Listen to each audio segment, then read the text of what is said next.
Showtime. It's about that time. Let's go. You're right where you need to be. This is GCOM Radio. Hardest radio station on the planet. Yeah. Powered by Lyfeblood.com. We certified. And hosted by Nova Phoenix. Give them that flavor.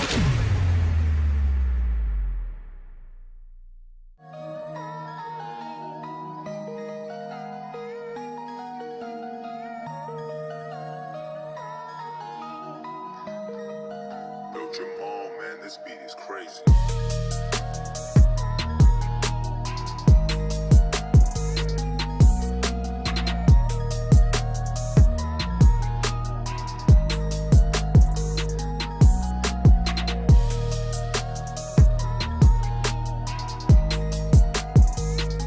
All right. Yeah. Yes. What is going on? Oh man, yeah, we are here, man, for another week. I'm just setting up my time here. I just really want to check myself. I think I'm gonna go over anyway, but let's just see where we at with this. Let me time it. All right, let me just get this right. All right, man. What is the deal, y'all? What is the deal?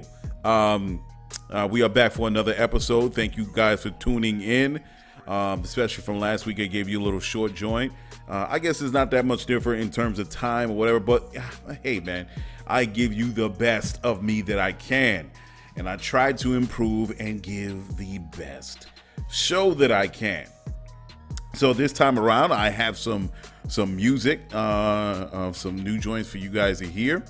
And yeah, man, let's just get this going because we just got a lot to cover, man. We got a whole lot to cover. So I am your host, Nova Phoenix, on GCOM Radio, on iHeartRadio.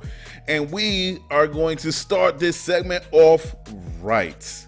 Matter of fact, let me just break it down a little bit. I always try to, get you guys excited coming to the show. But for the first thing that I want to do is to really be on a serious note. For Black Rob. Rest in peace, Black Rob. Rest in peace, Black Rob.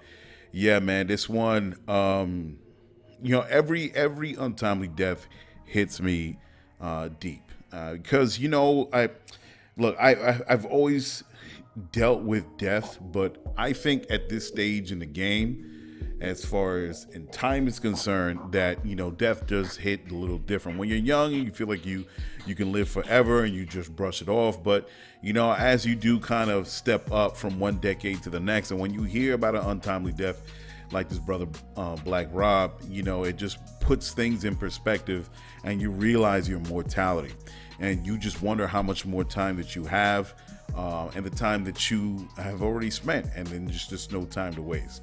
And I tell people all the time, as I told folks when I heard about the news of Black Rob, is don't waste your time, man. Do not waste your time. People, do not waste your time. You have a little bit of life left at whatever stage, even if you're in your 20s. I'm not even talking to people that are in your 50s or 60s. Even in your 20s, don't waste your time, man. Life is so precious. You haven't even realized it yet, being in your 20s, because you're young and vivacious and full of life juices and everything like that. But you know what?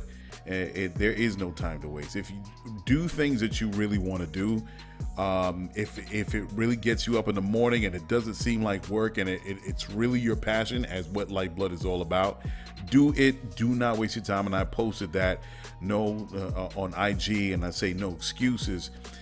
Don't think that you're not smart enough. Don't think you don't have the talent. Don't think that you don't have enough money, and stop with the woulda, coulda, shoulda. Every reason that you would use to stop yourself from living your life in the fullest way possible, stop it and get going, man. You owe it to yourself, because we don't know what happens after this. We have no idea what happens after this.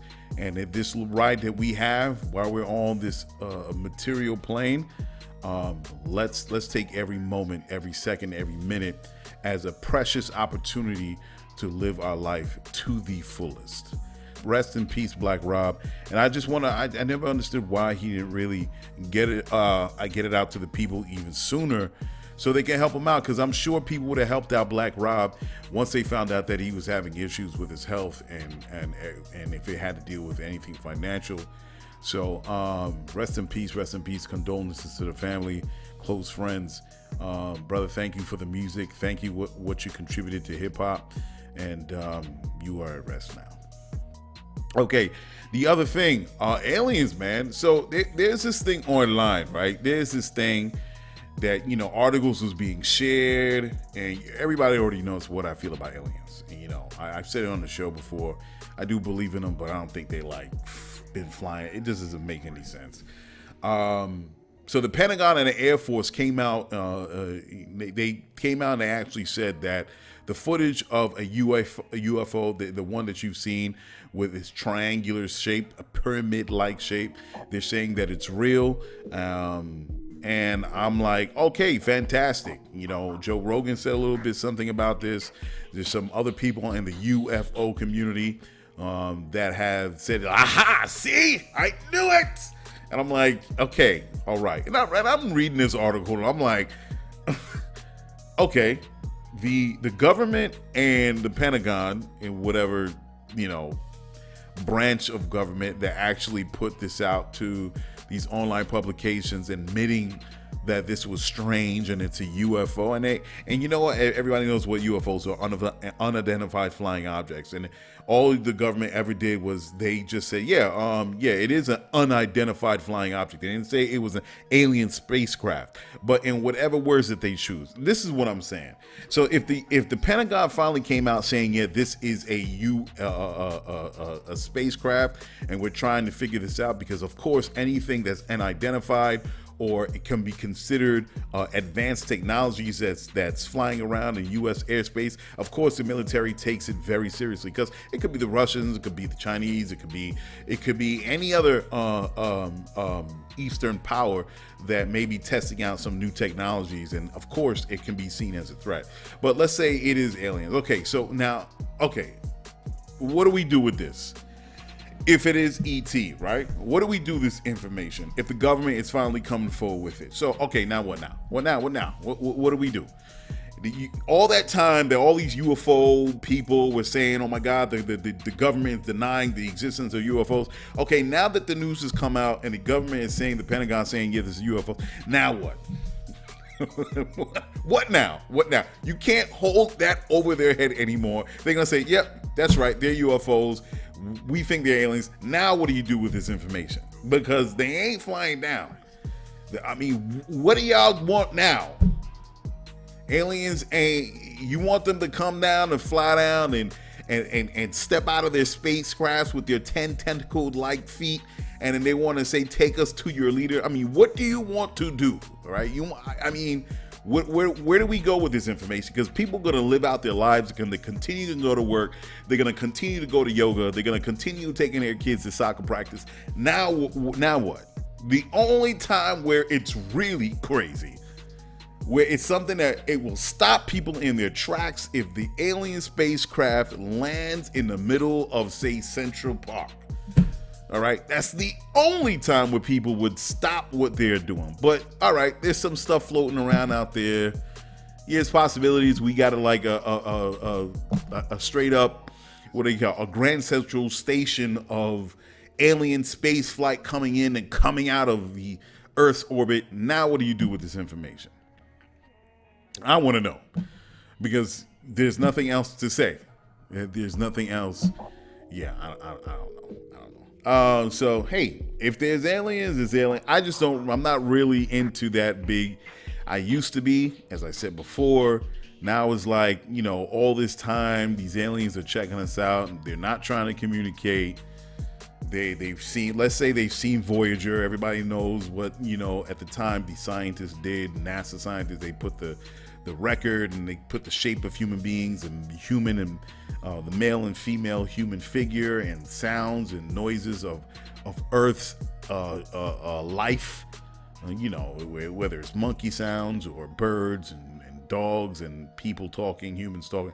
All right, so say they Voyager, you know, aliens intercepted Voyager, and now they're here. Okay, now what?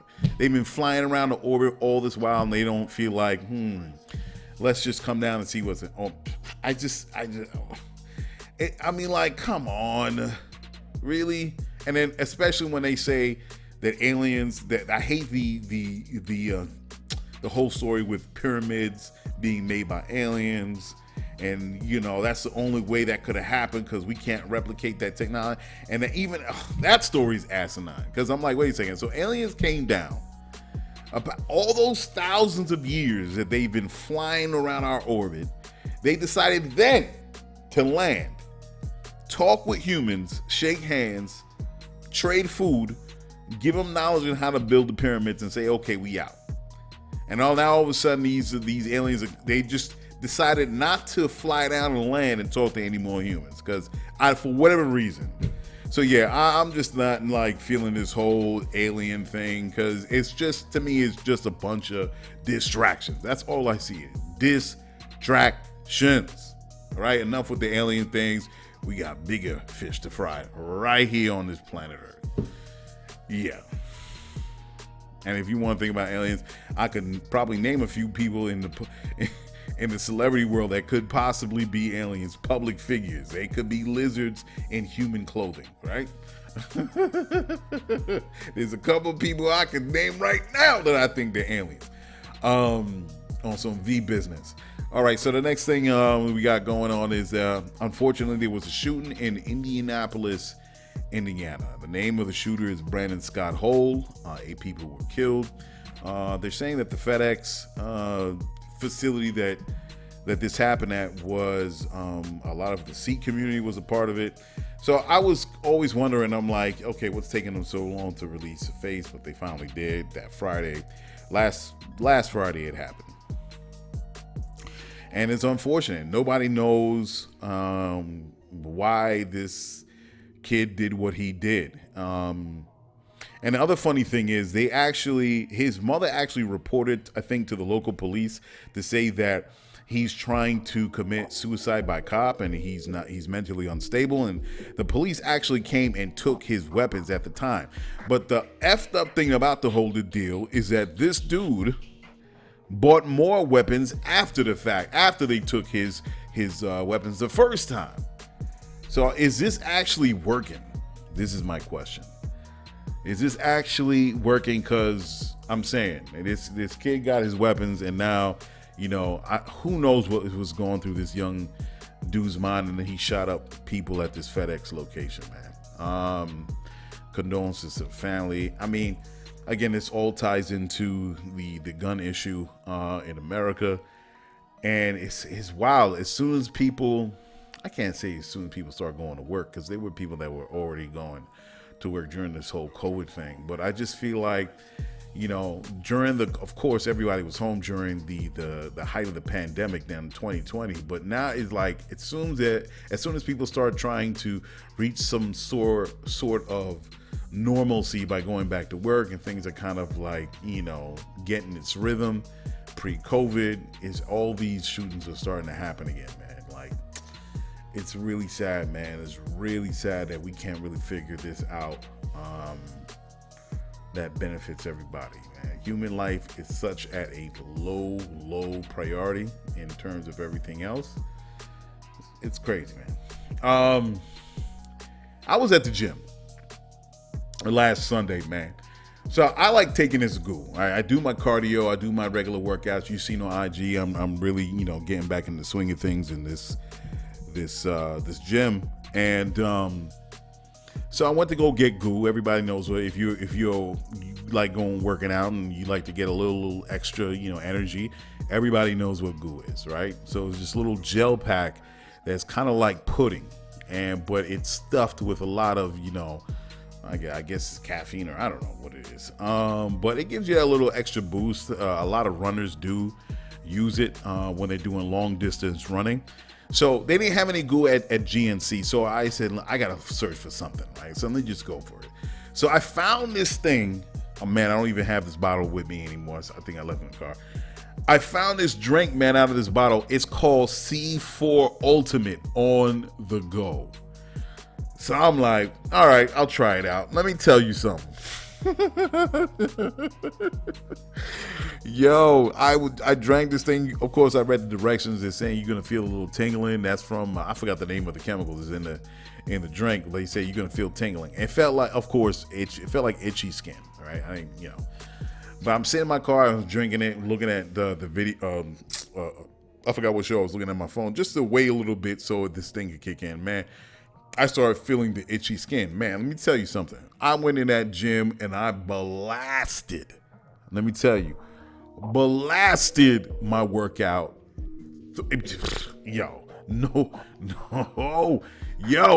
No words, man. I didn't even pause. I didn't even wait like my 30-second rest between reps. I was just going straight through my workout. And I take about like 2 hours in the gym on average. But man, there was no wait time. I was just like, I even felt guilty by waiting too long. I was like, man, I can't waste this. Man, and I blasted through my whole, I listened and I ran through and did my cardio and I pushed through that cardio. So I do a little research. It turns out that C4, after the gym, of course, it turns out that C4, back in the day, I think there was an article in 2012 or 14 where there was some high school students that they were drinking the C4 carbonated drink, I guess.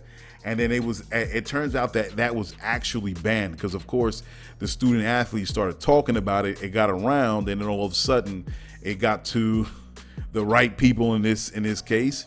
And it turned out that there was a particular chemical in there that could be considered a performance enhancing drug or chemical.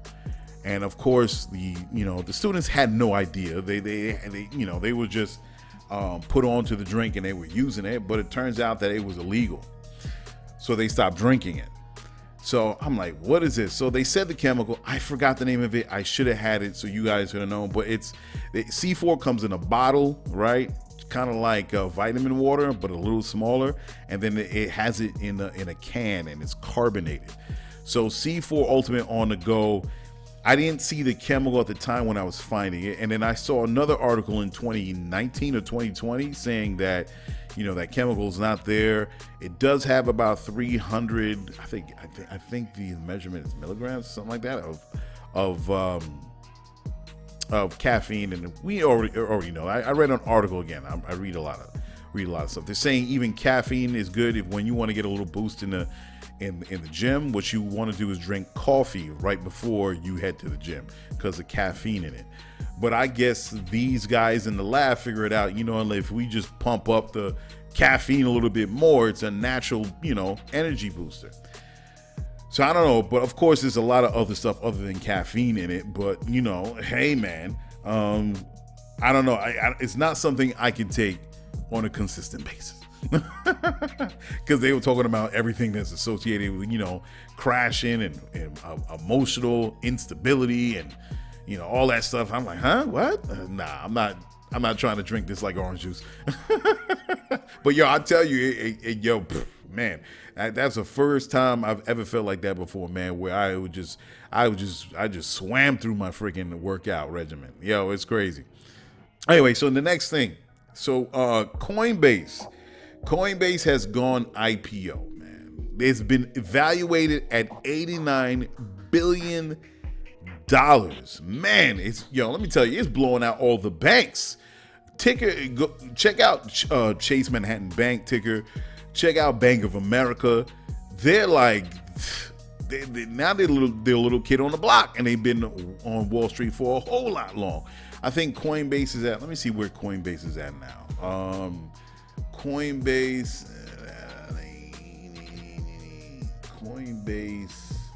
ticker. Let me see. All right, so a lot of people, they're saying that that it's overvaluated, and some I wouldn't say experts, but I guess you could say experts in economic experts or people, they're saying that Coinbase should not be valuated at such a high price. It should really be like 10 to 15 billion, but 89 billion is way over. Let me see what Coinbase is at. The ticker is Coin.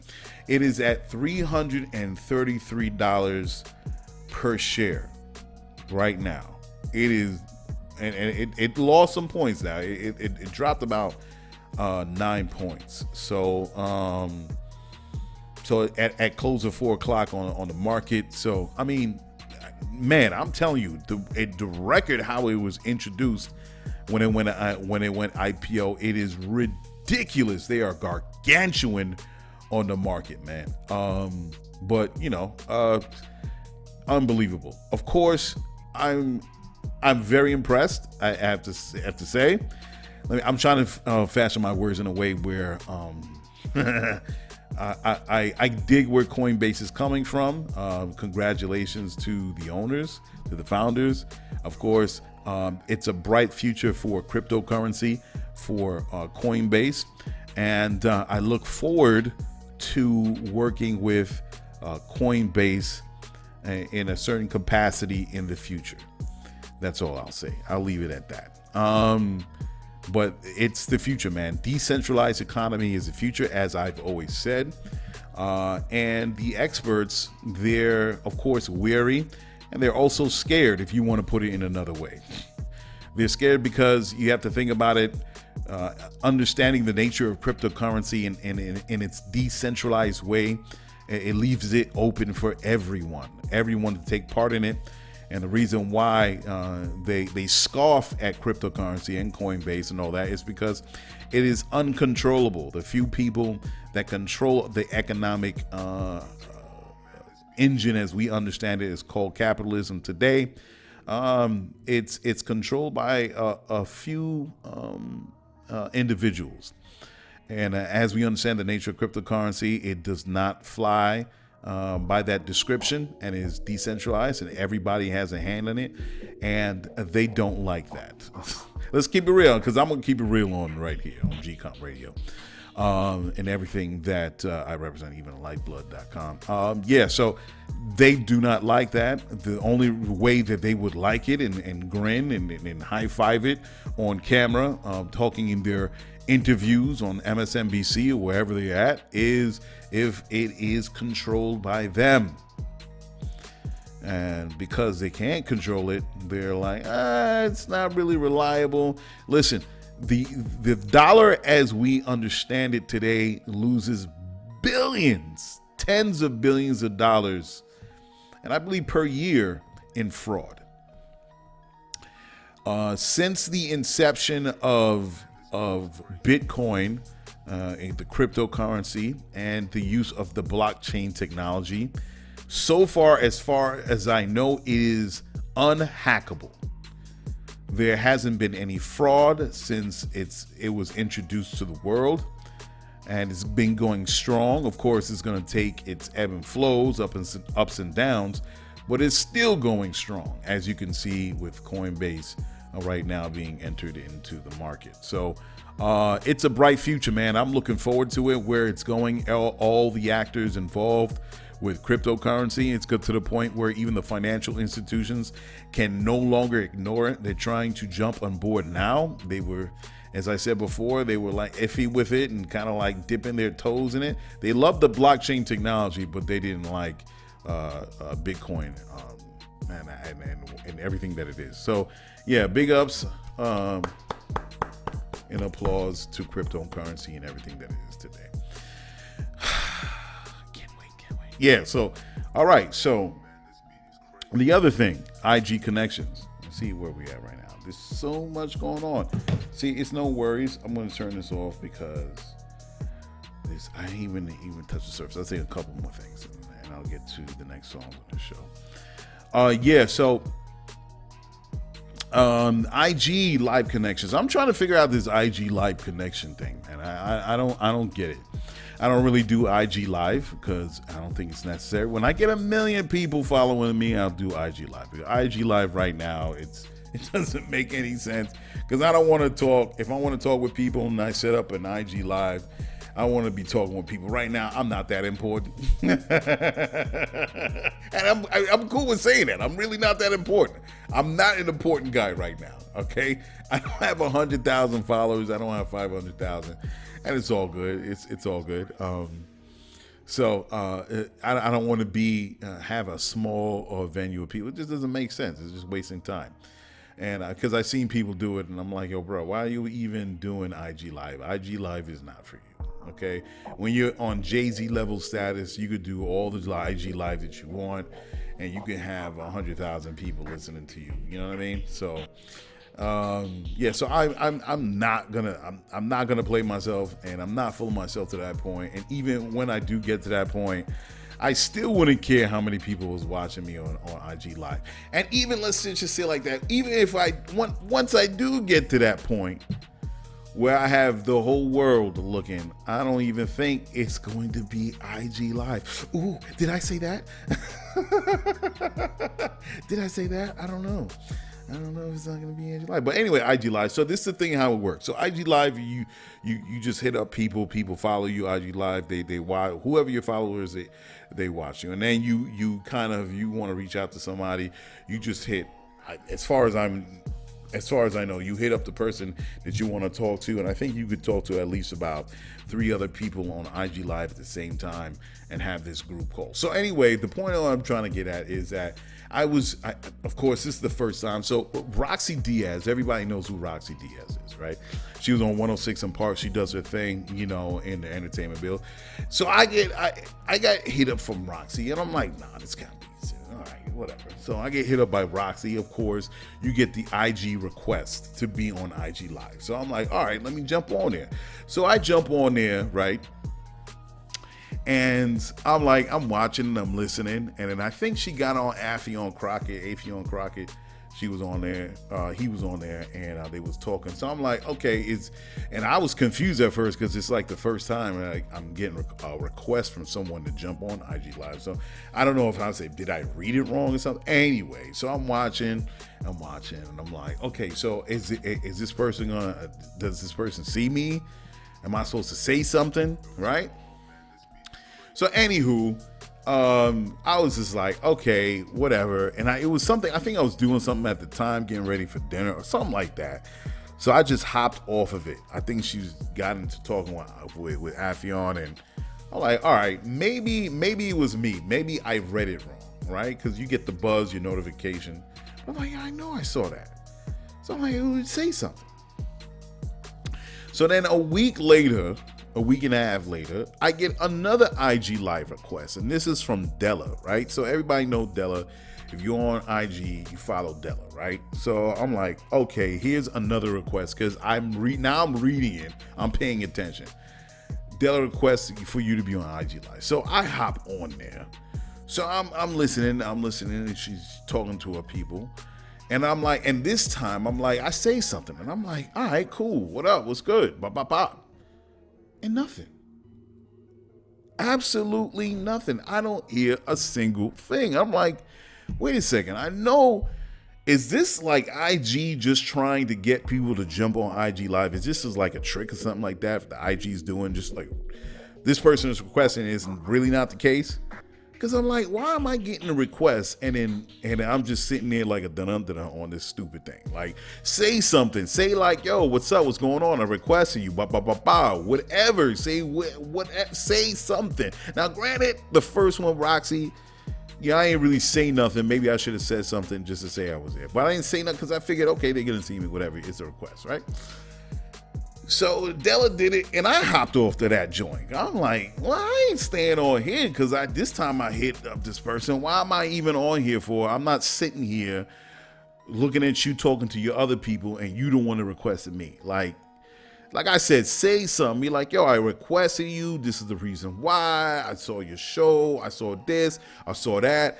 It just is a random that was going through my IG joint, and I just say, why not? Nothing. Yeah, I don't understand this. So that's why I'm asking people like, yo, is this real? Is this like a thing that IG's trying to do? But apparently, I still don't know. So, yeah. If listen, if you gonna request someone on IG, Roxy or Della, don't request someone. I'm just saying it. It's all love. It's all good. Don't request someone and then continue to talk to your people as if you ain't request nobody. And I just don't get it. You know what I mean? Like I'm not gonna use like you requested someone to come to your party. It's exactly like you requested somebody to come to your party. You send them the invitation, they come to your party, right? And then you don't say nothing to them. That would be rude, right? And in that sense, in that scenario, that would be considered rude. But, it's no love lost. If it is real, if that did happen, shout out to Roxy, shout out to Della. What up? What's good? It was an interesting little talk. Or experience, not even talk. Moving on. All right. So this thing, this that I spoke about on the show before, anti-Asian hate that's happening. I like to shout out to all the people that I know that are Asian that's going through this moment right now. I'm sure that putting myself in their shoes, I know they're antsy, they're concerned, and it could be a little off-putting just knowing that, I'm being very base with it, like off-putting. I can't say off-putting. Let's just say concerned that you can go outside and you could possibly be a victim of anti-Asian hate. From where it's coming from. So I do feel like I can empathize on what the Asian community is going through by seeing all that stuff that's going out on the news. Now, that being said, I also want to be able to communicate to everyone that's listening to the show that there are some other things that I'm concerned about too, on how this can affect the African American community. Why do I say this? No, how are you going to turn this to that? Because there's some things that I'm just really concerned about. Like first off, we understand, I don't want the narrative to be formulated like is this huge divide between the black community and the Asian community, like we are always at each other's throats, and it's just this forever ongoing battle royale between these two groups of folks, right? No, it's not like that. But as much as we want to recognize anti-Asian hate, there are some Asians also that recognize of the anti-black racism that could come from the community. And there was this one guy named Ben Baller, a brother of Asian descent. He has a clothing line called Superism. He actually criticized some of the people that were speaking up about the anti-Asian hate and how the community is trying to get the black community to come forward with all this. And he wasn't for it at all, because he was like, there's plenty of anti-Asian hate. Anti-black racism in the Asian community. And it will kind of be hypocritical for the Asian community to kind of reach out to say, what is the black community going to do about all this anti-Asian hate? And it's just not that guy. It was another video that was put out. I think it was on TikTok. It was on IG, and it was this Asian woman talking about pretty much checking the Asian community like, listen, black people was always there supporting racism against Asian people for a long time. And she went on her lengthy thing going off on people on IG. And I wish I would have saved it, and I could have done it. But this just goes to show that, next time you see something, just because you see people sharing it, because I saw it probably like 4 or 5 times. It was circulating on IG.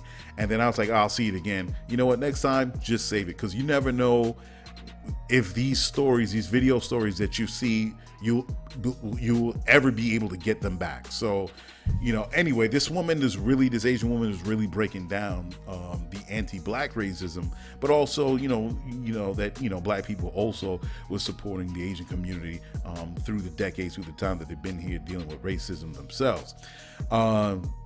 So this dude, Ben Ball, to go back to Ben Ball, he actually said, quote, "I'm almost 50, been around black people my entire lifetime. Do I support my yellow people? Of course. Have you seen me post one single thing about Asian hate? Nope. Why? Because a lot of these Asians really are disconnected and got no clue how long our elders have been treating black people bad in their own hoods," unquote. So this Asian brother is actually on it, really just to be fair with everything that's happening with this movement that's kind of like building steam with the anti-Asian hate across America. So my thing when it comes to that is, and it's funny, the reason why I bring it up, because I watch some of these videos, I watch what the news is saying, I keep my ears open, my eyes open, just to understand that and to absorb it. And I know as far as historically what black people have gone through in this country, especially what black people have gone through in this country, we have to be very wary or very particular on what information is being disseminated on major news networks. So there was another attack, and I spoke about this before on my show. There was a few attacks, and I said it was peculiar how all these attacks that they were coming from black folk, they were all wearing pink, and I found it peculiar. I didn't say that there was this huge conspiracy.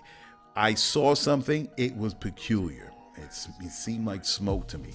And lo and behold, after the fact, there was another. After the last one I spoke about was the guy that ran up on that old Asian lady in front of the hotel, and the dude broke out, and there was two guards that was on the inside, and you saw the video happening. They were the hotel guards, security, and they actually closed the door to the front door when the woman was on the ground on the pavement. And to me, I was like, how come you're not helping that lady? Because it seemed to me like the guy that assaulted her was moving away. He was off camera.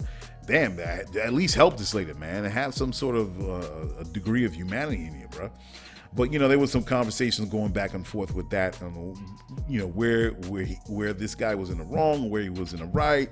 He's there to protect property and not people, and yada yada yada, going back and forth. Even after that happened, there was another attack on Asian people by an Asian person. I forget, male or female, by another person, and this person was wearing pink. I'm like, am I the only one seeing this? Am I the only one seeing this? I'm like, I cannot be the only one. So I'm like, get out of here. This is it now the alarms is like going off. And there was another article that I read on anti-Asian attack, and this time it was a black man that was beating on an Asian dude on the train. So I'm gonna play it. I'm gonna play it right here so you can hear it. Matter of fact, I'm gonna see if I could just take the video and I'll throw it on the show. You can pause it right here. You can go to the YouTube channel and you can jump in at this minute and second, and you can see the actual video that's going on. But we're going right into this joint.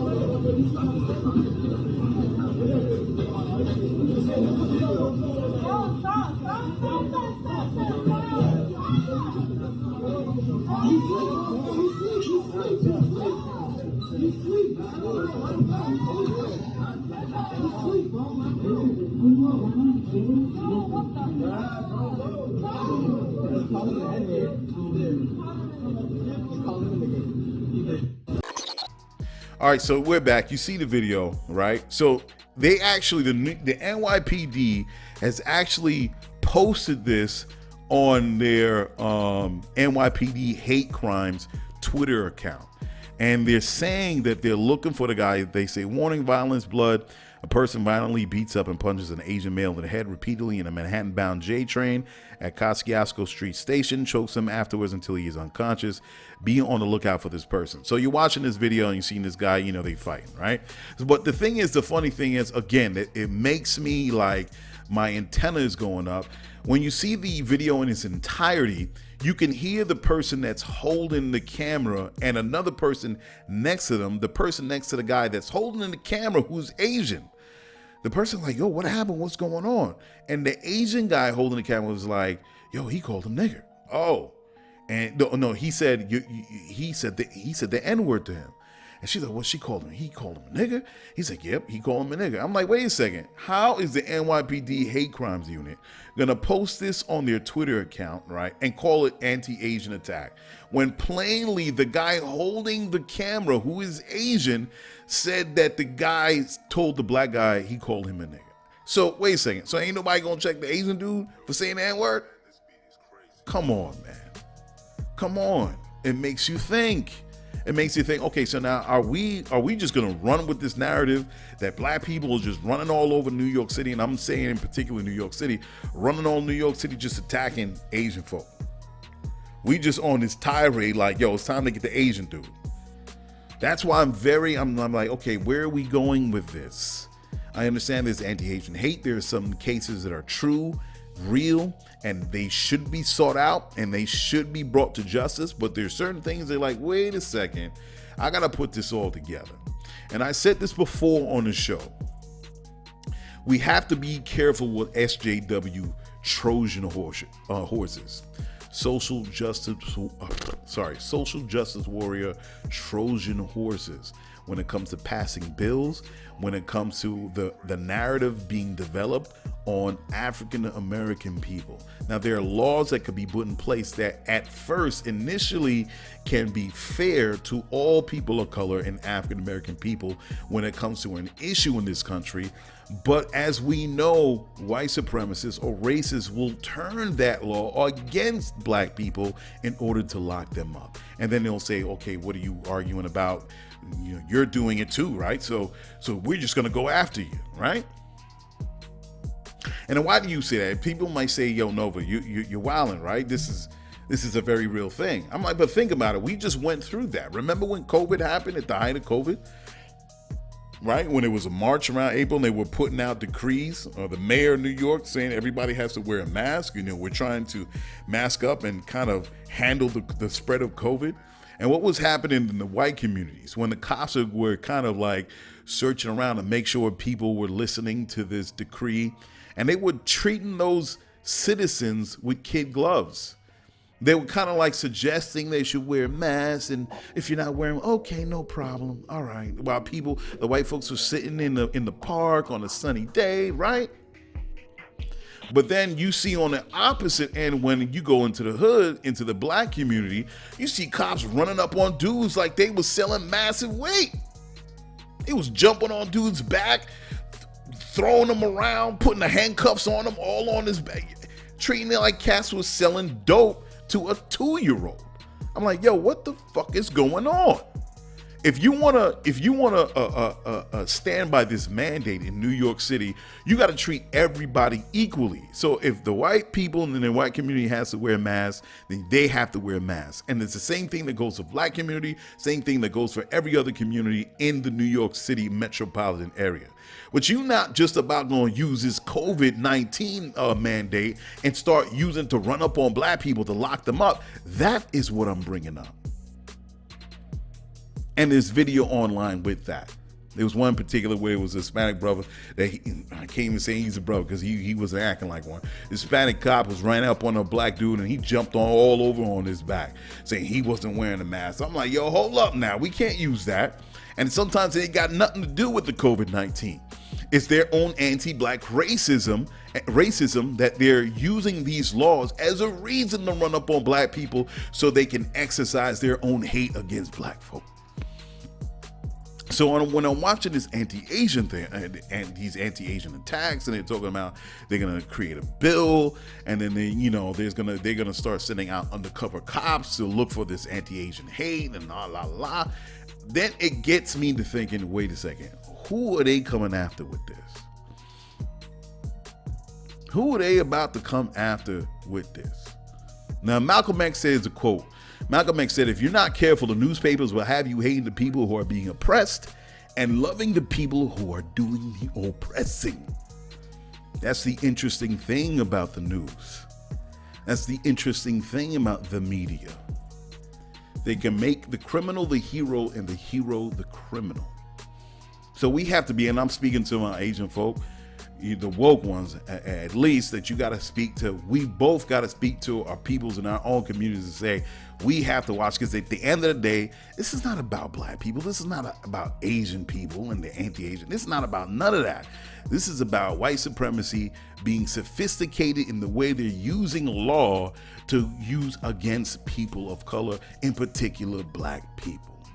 And they're manipulating Asian people into this very demonic ways of their own sickness that they're exercising and they're using. If I'm putting them words together right. That we're all being used as pawns against each other in order for them to sustain or maintain the white supremacist system that is in place today. Now, have black folk had issues with the Asian community or Asian individuals? Have black individuals had issues with Asian individuals in the black community? Sure they have. Sure. I'm not going to say there hasn't been. And usually when it comes to a business, an Asian business and black community.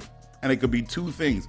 It could be someone, the Asian store getting robbed, where there's conflict, and that's one type of conflict, or it was the anti-black racism on how they're treating black customers when they're coming in to try to shop for either whether it's food, services, or whatever product. So there were always individual issues or conflicts in New York that I've seen myself in the black community. So we have to understand that we can't be used as pawns in this game. We have to recognize how we're getting pushed forward, pushed to the side on this chess game in order for white supremacy to be maintained in this country. The sophistication of it. It's not the same as a white person calling someone nigger, and it's not the same as, black people getting hung or Asian people getting disrespected in the movies and, the Fu Manchu thing and the stereotypical views of Asian. No. They actually use certain things, events that are happening, let's say for in this particular argument, COVID, and playing us against each other. Understand what I'm saying? So we got to be smart on how this is happening. And we have to be able to discern what is true and what is being used to forward that demonic mode of thought. Understand what I'm saying? We got to be able to be smart about this, because remember, in the protests, you have to think about it. Really? What? We can't forget how things were being done during the protests of George Floyd. How stacked bricks on pallets they magically appeared just at the right time for someone that was angry to take up a brick and throw it to a store. Or you had even local police that was also saying that there were people in there that was disrupting the protests, that there were outside forces that were sabotaging the protests by engaging in that same madness that was happening on the block. People breaking windows, encouraging folks to break windows to stores and the property and all those things. The local police said that during the height of the protest that was happening. And they was like, yeah, we do have evidence that we have some saboteurs that are mixing in with the protests. Yes, did you remember that? So we got to be very careful on how this is being played out, because we do not want to be pawns and fight against each other, because the more we fight against each other, the more we try to point the finger at each other, the less opportunities we have to really root out the problem of what's happening in this country.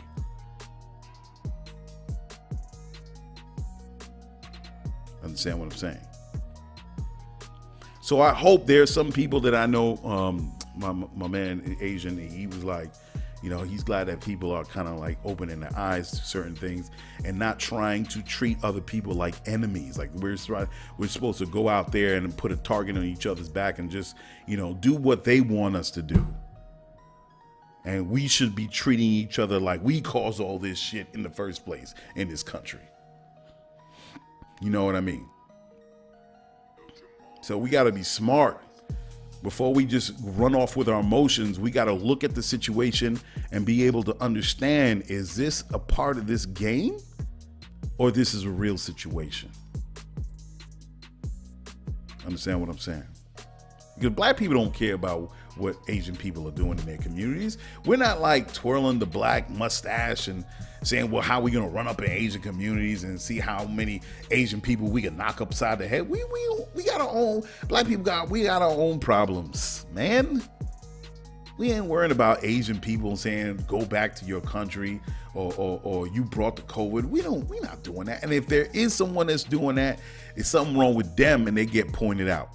Because let me tell you something, everybody's a victim to white supremacy. Asian people, black people, Hispanic people, everyone gets played and sucked into this damn system. This demonic system we understand as systemic racism. And people don't even realize it. And that's why this country loves immigrants. And let's say with black immigrants. Because they want black people without the memory. The people that's been here for 300, 400 years, the people that's been here since the 50s and the 40s and 20s, the people that came here, we understand, black folk understand. So they can't pull the wool over our eyes because we quick to tell them, nah, you're not doing that. So what white supremacy tries to do, they'll try to take someone that looks exactly like black Americans, people that's been here, that's hip to the game, and they say, hey, okay, you got curly hair, you got a round nose, you got dark skin, do you know what COINTELPRO is? No? Great, come right over. They want black people without the memory because it's easy to trick them. They can't trick the guy that knows the trick. It's hip to the game. We know what you palm in the bowl. We know how you palm in the card in a 3-card Monty. So you can't pull the same bullshit over on us.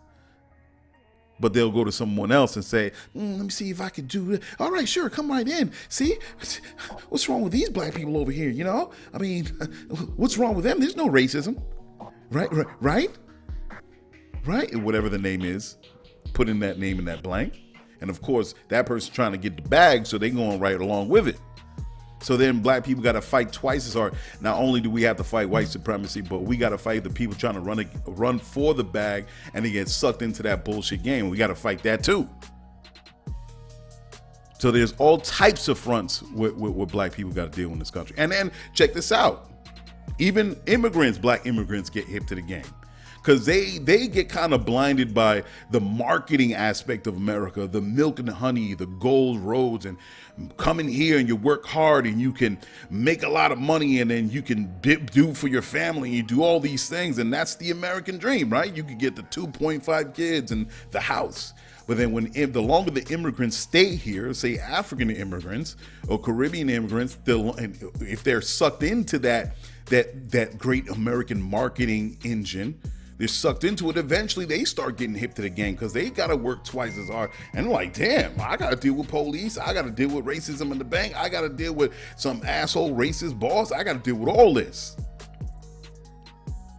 And now they start kind of like, oh, snap. Because I've spoken to immigrants, Indian immigrants, African immigrants. Some of them say, yo, we going back home, man. Some of them drive taxis and they say, man, we've been doing this for like 10 years, 12 years, and it's bullshit. I'm like, oh man, hey. The only way that a person can understand is that they have to live it. So I'm having these honest conversations with immigrants, and they're like, man, we just going back home. We just trying to get money, send it back to home. We're gonna get a house, and I'm going back to, say, they're saying Senegal or Nigeria. And I've actually met a dude that he came from, he was trying to make a life with his kid, living poor, Asian cat. He left, I think he was from China. Then I think he moved to Singapore or something like that. And then he hopped on and came over to America driving taxis. And he was just trying to make it. He just had a kid as a congratulations. And he's just trying to make it. But then, everybody's had their wake up call. That is not as what they make it seem to be. You know what I mean? So, man, there should be a whole show that I should break down point by point and just call it the sophistication of white supremacy. Because how else are we supposed to understand how white supremacy is working around us, through us? By you got to break down the points. You got to break down the points. Because they make it seem on TV as if you see that guy, that toothless guy, and he's dirty and his hair is just disheveled and He's living in some kind of backwater country with a long draw, and his name is Hubert, and he just hates niggers. I just hate myself. Jesus, I hate niggers. And he's wearing a Dixie flag on his chest. That's what they're trying to make racism seem like. But racism it just doesn't look like that. There's a lot more sophistication to it. So racism is a man in a suit and tie, in khaki pants, nice haircut, has a degree, is not from the South, it's from the North, what we consider in liberal areas. And they're just so happy and chummy, and they want other people of color to work with them. Fantastic in a multicultural world, right?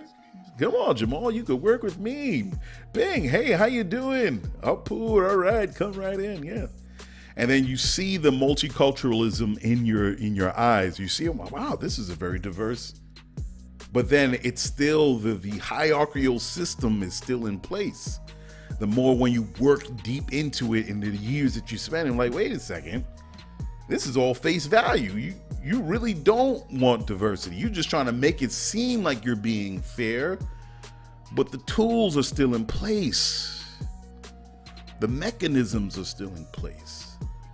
And it's not from someone that they say is from 80 years old, decrepit, and he can't move. Oh, don't worry, because racism is going to die with that old person. And all this new millennials, Generation X, we're going to just turn the page on America, and it's going to be another America that we always wanted. And it comes to find out the person that's being the racist is 30 years old. The person that's maintaining these mechanisms, they're 25 years old. But I thought racism was going to die from the person that was born in 1915, 1925. Oh, snap. Racism is being continued by the person that grew up on hip hop, that listened to the same rap artists and R&B artists when we was in high school. They? Yes. It has been passed down to them. Carry on. The baton has been passed on to them. So it's not going to just be chastising the stereotypical racist. It's not going to be that. You're going to have to really sit down and deconstruct what this thing is. It's going to try to scutter away into those dark corners of society. And it's going to try to tell you, no, those people, they're the racists. They got the pointed hoods. That's the racism over there. And the person sitting next to you in the nice corn blue or whatever you want to call it tie, and listens to Cardi B and can quote lines and say, hey, I listened to that too. But yet they're getting the positions and more money at the company you both work for, and they're considered for it way before you, and they hush you when you're in that meeting and push you aside because your voice, what you say, your words don't really matter. You're just there for face value. The sophistication of white supremacy. Okay, listen, I talked enough, man. I went on a little bit. All right, so let's get into some music. Definitely, this brother wants you to hear. Come again with Push.Audio, man. Push.Audio, I played some of their songs on here before. They got a new record that's out called Push.Summer. I think they were supposed to, if I understand, they were supposed to release it last summer, but COVID hit, and they didn't think it was the appropriate time to release a record that was about summer and joy and happiness and all that, and a new season coming in, so they held off on it. But now they're releasing it now, this whole album, so you could go to Push.Audio, just Google them, and you can find them. Chris Pritham is one of the main people that is behind Push.Audio. And they're releasing this record now, even though we're still dealing with COVID. They're releasing this record now because they feel that, hey man, we understand that we're going through this, but we also want to give some air of some vibe of positivity that we can make it through this, and just put it into our minds, man, put it into our brains, to look for those happier moments while we go through this moment in time. So this song is called Summer Vibe by April Kelly featuring Chris Pritham, and you'll enjoy that. And then we'll just have a throwback song, a song that we played before on the show, and we'll be right back. All right, folks, peace.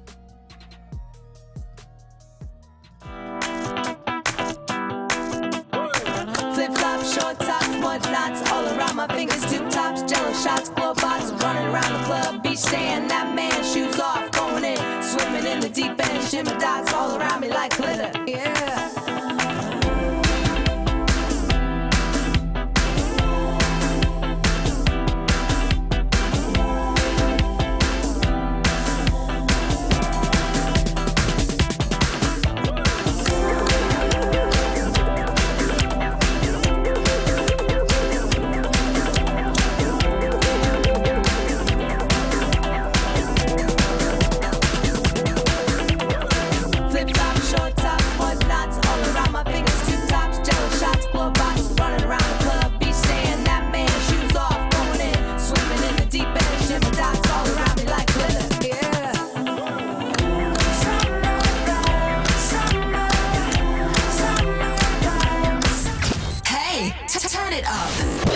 GCOM Radio on iHeartRadio.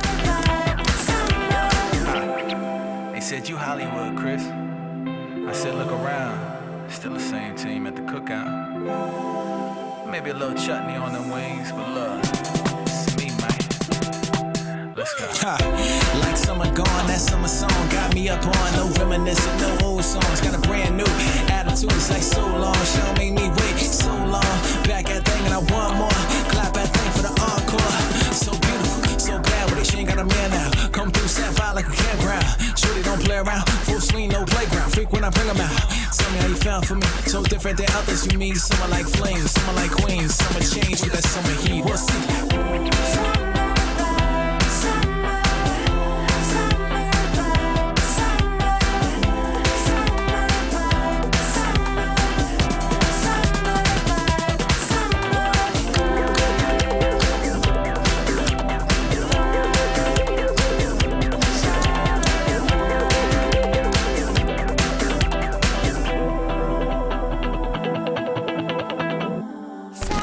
Check it out, y'all. Here's a bonus. You heard it before. Yeah. Here we go again. Serving that heat. Now turn it up. GCOM Radio. Known as the immortal motherfucker, I throw you through a portal. Yeah. Dr. Strange. Dr. Strange. Yo, check. Killing him softly. Leave him with the blue face heartbeat. Offbeat. That screw face when Anina sings off key. Mariah Carey tunes out the Nick Cannon scary moves. If we talking words, Nate be a man of few. But they demand a rude manners from the man who's too manic for the panic room. I smoke a gram of Snoop and wind up in Santa Cruz. Shotgun a can of brew. Shotgun some cannabis, sop up the Sailor Moon and try duck the man's in blue. I'm in a Manson mood, Maryland, Charles Xavier on a gram of glue. Dr. Strange straight vanish you off of the planet to the land of Gru. One snap with the hand of proof. He told me lies, I demand the truth. I'm more than that, Naomi Campbell Sue. In Wyoming, I ride portal. These guys know me, not Loki. This is Cyclops, Psylocke, Nairobi type glow. I am only my ghost, I ain't on the iPhone. Gap teeth with a fine comb. Grinding up the limestone, harder than some diamonds. The fire grows, I'm firing at the dying smoke. Black lungs was the diagnose. I got the cold, I got the code to your safe, and I got the cold. I'm knocking soul out of place. I've been a diamond in the rough, but I probably got some gold in the safe. The whole globe finna shake. All my foes getting frozen in place. North Pole in his place. Poor souls cross over to grace. Nigga, Doctor Strange. Doctor Strange, nigga. Doctor Strange. Doctor Strange, nigga. Doctor Strange. I throw you through a pole. Yeah. Chad, rock your brain like the penguin, rock the cane, chop a bang on you. This is not Harlem, this is modern day Gotham. Shit is not the same. Dr. Strange. Yeah. Lock the game, block a bang, mop the stain, stop the rain. Never not a main, clever, not insane. I'm just Dr. Strange. Yeah, Dr. Strange. Nate. Stranger danger, strange bedfellows, balls deep before I even said hello. Hello, kitty, it's the Cape Crusader. Ace of spade, I'm a space invader. In your face with the face evader. Hater, I'll choke you with the force. What's beef? I smoke you with the sauce. Sauce money, raw honey. Honey, I shrunk the kids. He was pumpkin pie, now he's pumpkin bisque into such abyss. We don't die, we multiply. Time zones, time stone fortified. In a fortnight, the fortune teller torched the sky. With Stargate, open portals, and we all alive. But everybody dies. That's a fact you can't escape, and everybody tries. Truth hurts, everybody lies. Closed caption, soul snatching. Told Thanos thumbs up, nigga, no snapping. Mankind shit. Rock your brain like the penguin, rock the cane, chop a bang on you. This is not Harlem, this is modern day Gotham. Shit is not the same. Dr. Strange. Yeah. Lock the game, block a bang, mop the stain, stop the rain. Never not a main, clever, not insane. I'm just Dr. Strange. Yeah, Dr. Strange.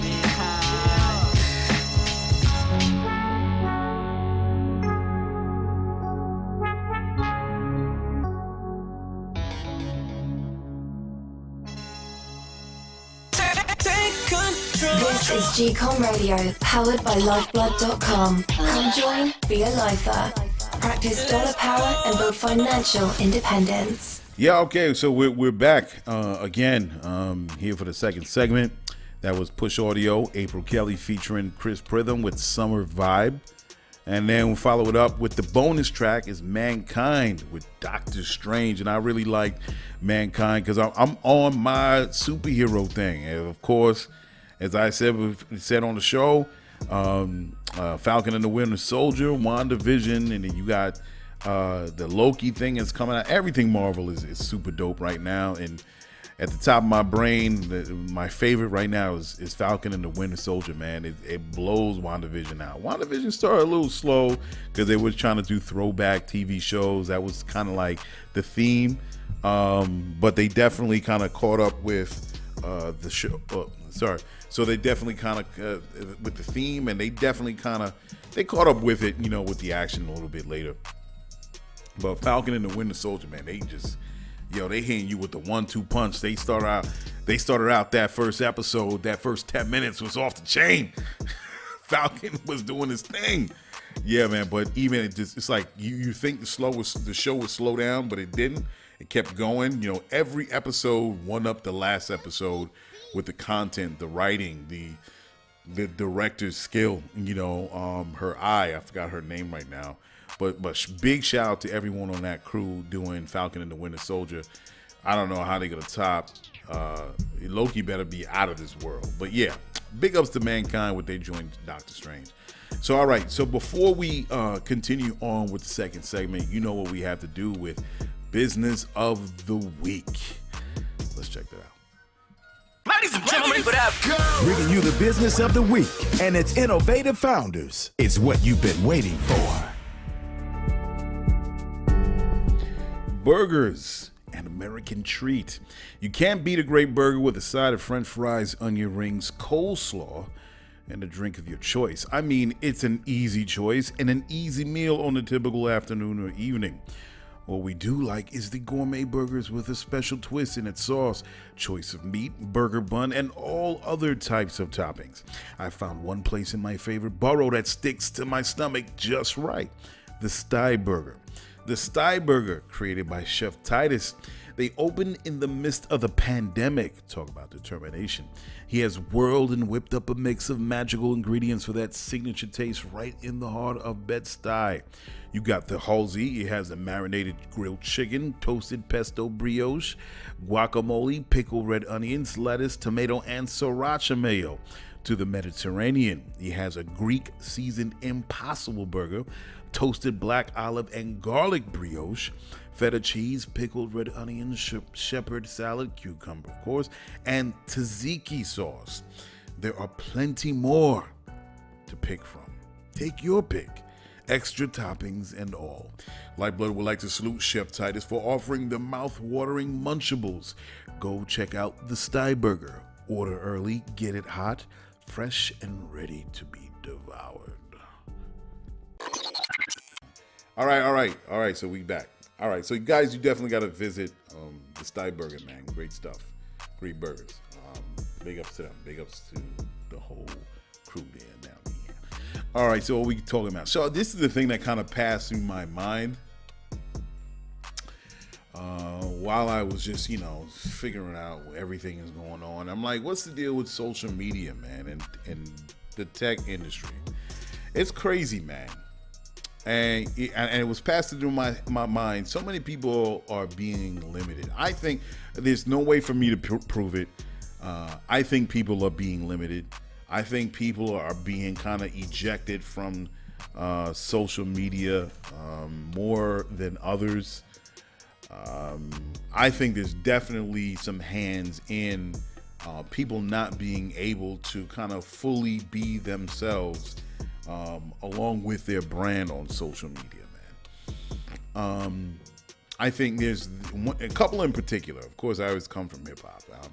Black Sands Entertainment, man. Black Sands Entertainment is a comic book company that I covered a little bit ago on Business of the Week. And they do a fantastic job in their comics, doing kind of like the old ancient Egyptian time and turning them into superheroes. And the characters are beautiful. And, the creator and founder of Black Sands Entertainment is having some problems. He's not being recognized. He thinks he hasn't gained a single follower in a little bit. I think in about like 6 months or something like that. He said some number. I don't think he's blue tagged. The little, check, the blue check. I don't think he has that. Other people like Talib Kweli, he's been banned a number of different times because his shtick is attacking racists, or let me rephrase. Racists attack him, so he gets at them on IG. He gets right at them. And sometimes I'm like, damn, bro, you can't spend all your good time messing with these idiots. But that's what he does. But because of what he says, he gets banned from IG. Lil Boosie, he got banned from IG. I guess he was doing things that was too crazy, or, he got banned a couple times, and he was getting at Mark Zuckerberg like, yo, Mark Zuckerberg, you a racist. So he got banned, and he has to start over. I got my wings clipped, as I said on the show.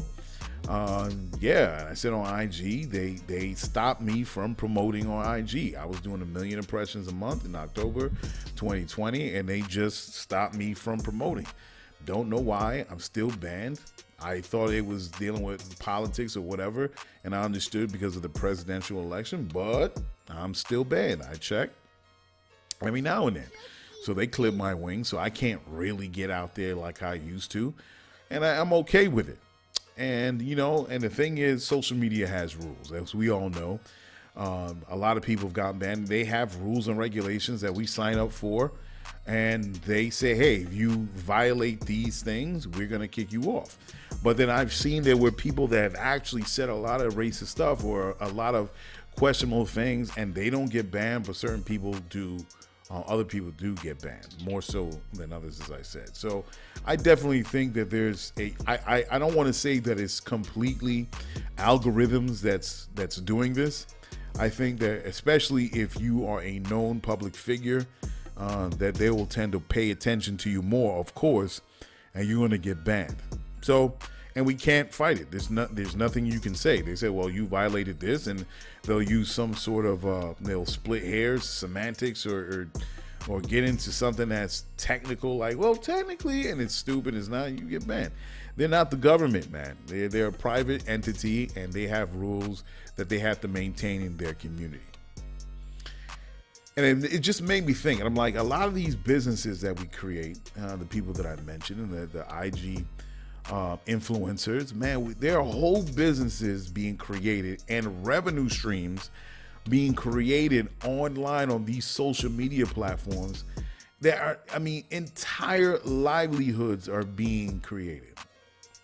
And if any one of these platforms disappear, you are literally, you disappear. You get snapped. you get the Thanos snap. All right. You had a business before, you was making money off your content, and all of a sudden you get the Thanos slap and you ain't making no money no more. Who are you? You an influencer? Influencing what? What's your product? What's your service? I ain't never seen you before. So you gone. That's it. That's all that hard work that you did for the last 4 or 5 years, and you built up like 100,000. Let me tell you, quick shout out segue. Shout out to women on social media, man. They pretty much run things on social media, because there's women on IG that started after me and they got like 20,000 freaking that. No, it's possible. It's possible they could be buying them. It's possible. But, there's a couple articles that came out saying social media was cracking down on people building fake followers. But how can you build fake followers? So what people do is they'll follow you, they'll like your content, hoping that you do the same in return. You follow them, and then a couple days later they unfollow. So technically you're not really fake, you're a real person. But people get hip to that. I still get hit with that bullshit. I don't pay attention to it anymore.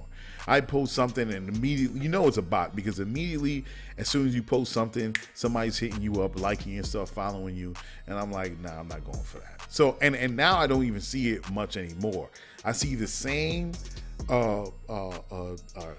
accounts that are following you, and what they're saying, they're asking you, hey, I like your content, you can promote on my account. And you don't know if they have 500,000 followers. You don't know if they're real. So how am I supposed to, so you want me to pay you to put my stuff on your account? How do I know it's real? So, that's the same thing. Before, I used to be getting like individual accounts, like they're real accounts, they're in the music business, or they're public figures. I'm like, oh, okay, that's cool. But you don't see that anymore. It disappeared. I think IG really went, they really started to root out the people that were using these methods or using these companies in order to gain followers. I think they really started to crack down on that, because I don't even really see people on there anymore. It's just these random hip hop music accounts, and they have a substantial following. But who's to say that all these people are real? So anyway, but shout out to women, because I know a lot of them do build a real following organically. You don't even have to skin out. You could just have a crop top and some jeans, and you could have a pretty face, and all of a sudden you got 10, 15,000 followers in a year and a half. So you definitely don't get followers if you in bathing suits all day. So yeah, shout out to women. Get it how you want to get it. It's real. I ain't judging. You gonna do what you do. And the fact is, these IG influencers, quote unquote, they're building whole entire businesses just from posting pictures of them in bathing suits. And next thing you know, they started a whole nother thing outside of that. So, big ups to women. Y'all do what you're gonna do. More power to you. You're getting it how you can get it. But the thing is, if IG was to go down, if IG don't like what you posting, they can just knock you down and you disappear. I've seen a few of those. Even some of the women that had considerable followings, all of a sudden there was this one picture that they didn't like, and it's the same picture that this woman posted for the last 50 times. And then all of a sudden they have a problem with this. Boom, your account's done. It's over with. It's been deleted. How much control these social media platforms have over your life? I think that was kind of like the thing with OnlyFans. That's how that started, because it was like, man, we're getting banned too much. So there's always this, you can make a business out of anything. So this guy makes a whole bunch of money from creating this OnlyFans thing. But why should we be victims to that? Why? I mean, why should we be victims? I see it like this. I think some owners of big business, they're really scared. They're really scared because technology is moving so fast, and they love technology when it works for them, for their product or their service. But as soon as it threatens their existence, and I understand that, I get it. but they're genuinely afraid that something's going to come along, not steal their idea. No, they got that in the bag.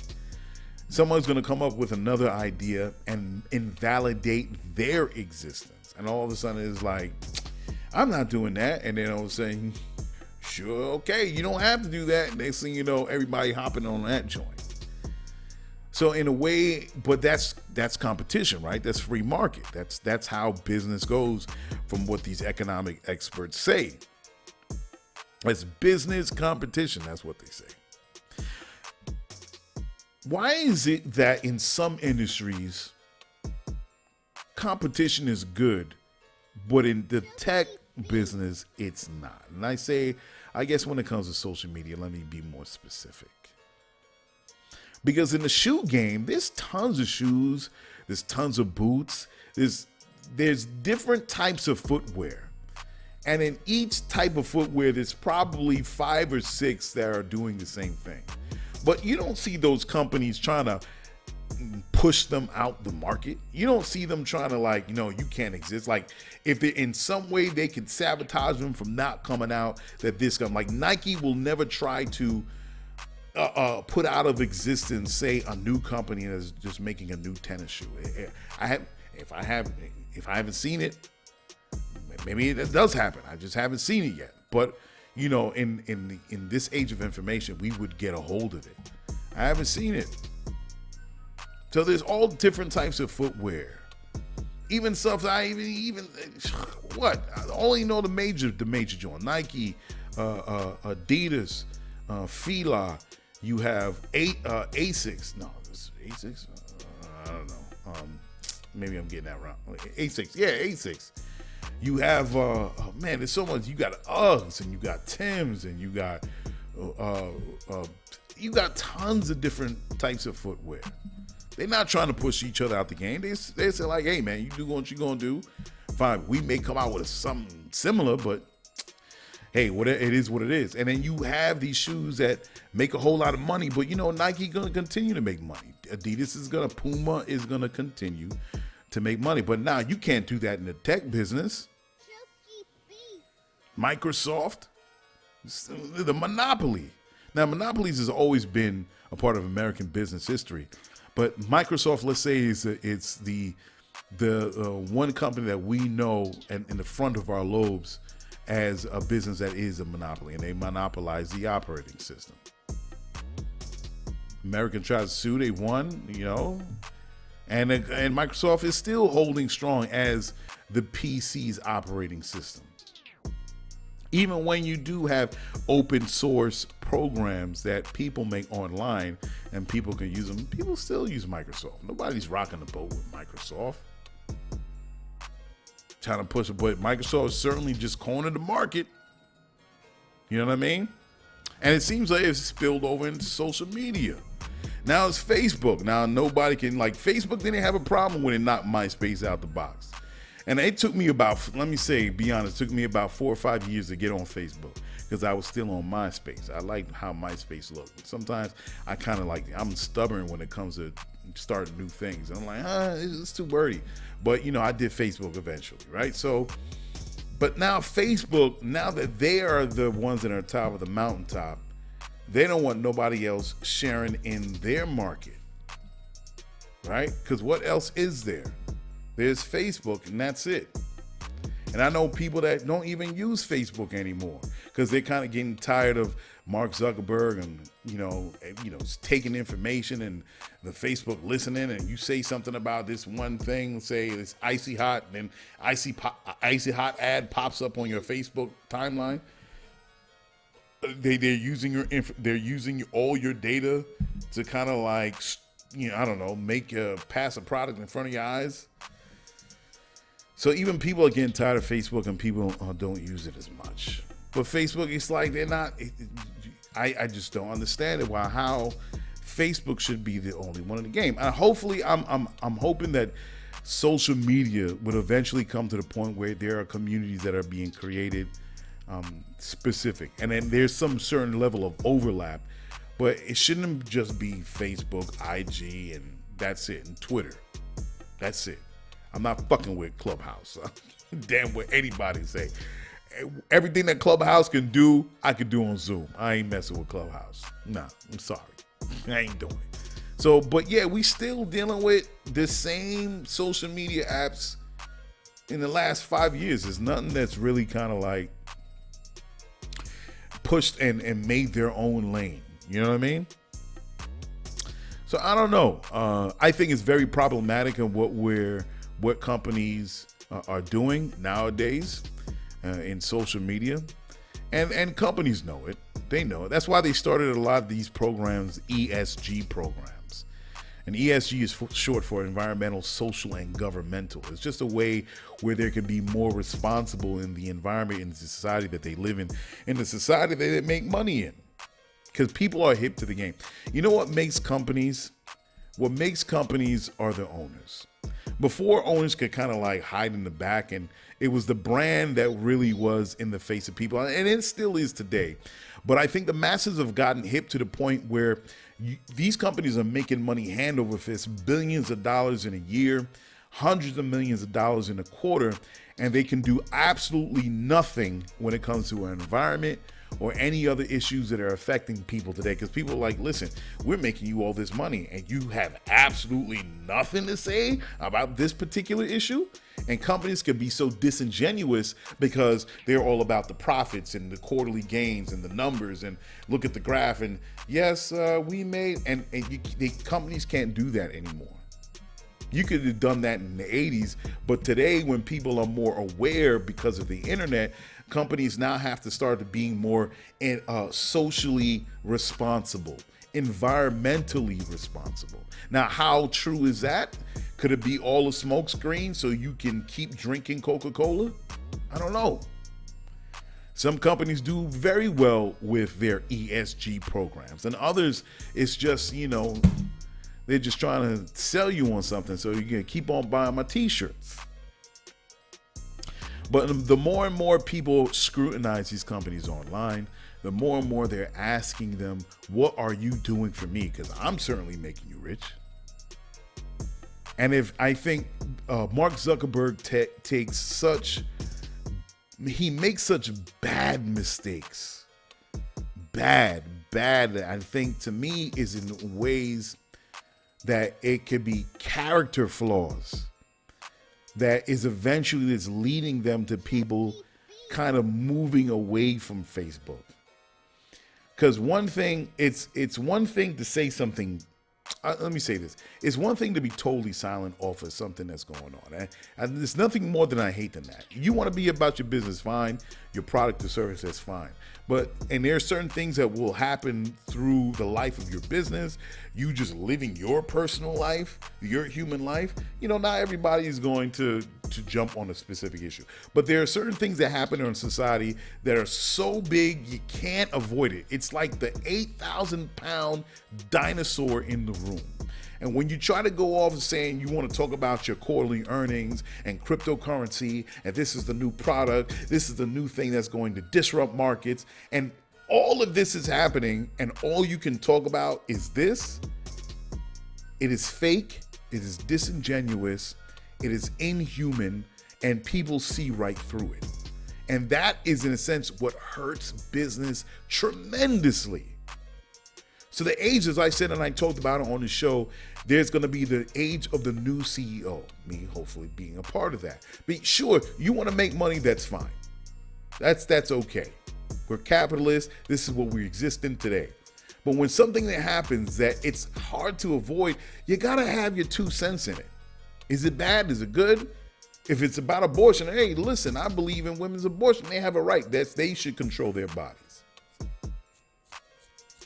As what I see as a human being, right? They control their bodies. There's certain things they like. Police brutality is a big thing for me because it's a black man in this country. It is number one in my book.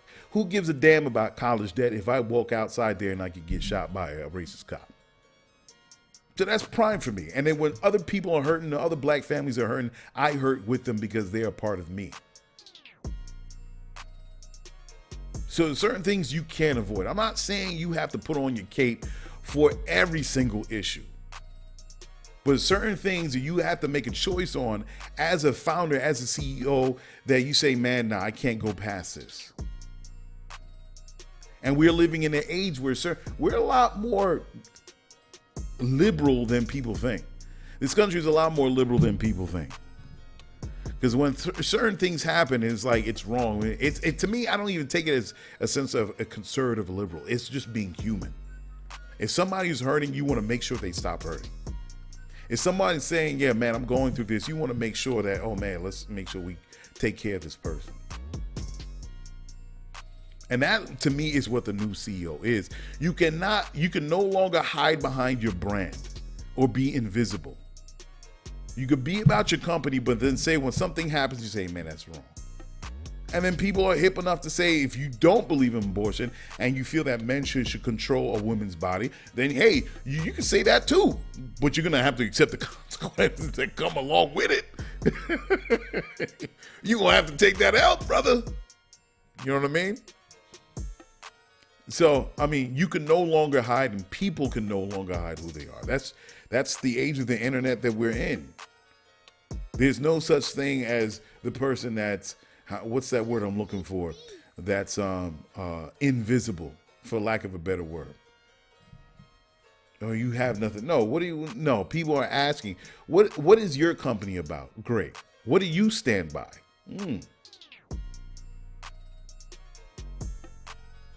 So it's not like the days of yesterday.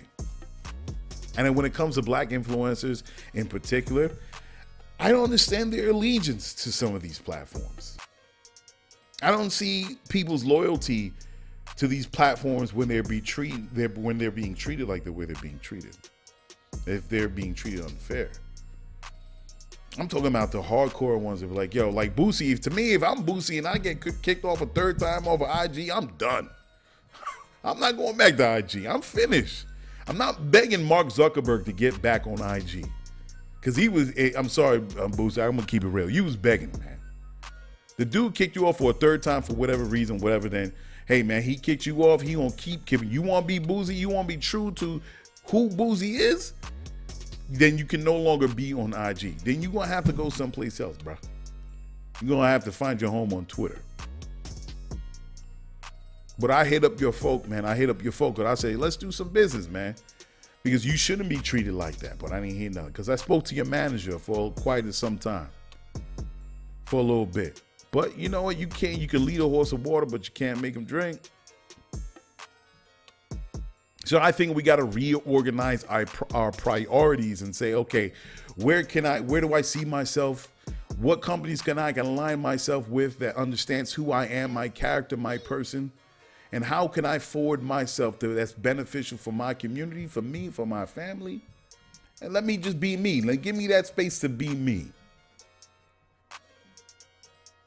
And then also be aware of the issues that affect you personally.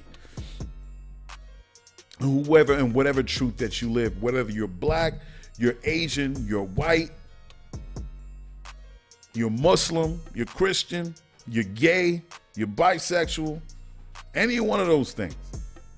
Live your truth. And if your truth doesn't align with this particular brand, this company that does that, hey, man, it is what it is, right? Anyway, so all right, so we're gonna go to the next songs here. What we got going on? So our next few songs is we're gonna go to Sincerest Don. Sincerest Don with his song Goldie. I thought this joint was hot, and he hit me up with another song. I forgot to respond to this dude. But yeah, Sincerest Don, his song is Goldie. What the hell? God damn it, cat. It's my cat, man, acting up. He running all over this place. I don't know what he's doing. Anyway, so Sincerest Don with Goldie. And if I'm saying her name right, Cinelu with her song Guadalupe, man.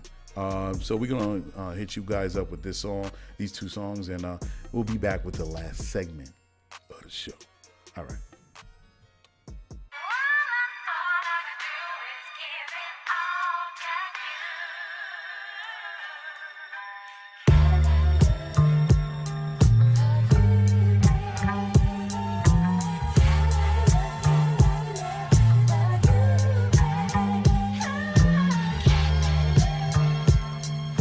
You know what you're rocking to? Rocking with the best. Only the best. GCOM Radio.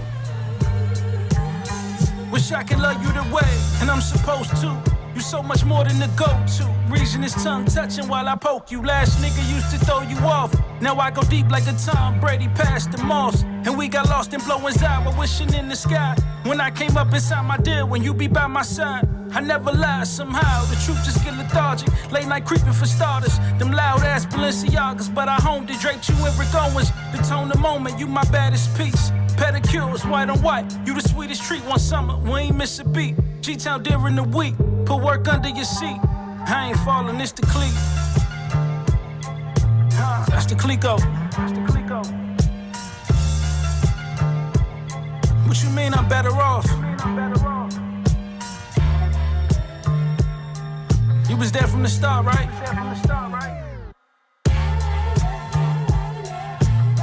Let's quit this carousel.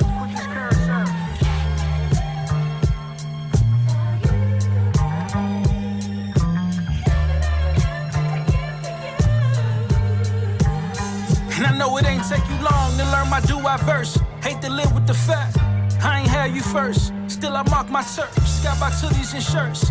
Even push my paper plates and knew about my playing ways and still play for keeps. Rare receipts, I'm moving around, we ain't spoken weeks. But open arms, I'm your charm, you at your best with me. Or should I let it be? What you wanna do? Told you I ain't going nowhere.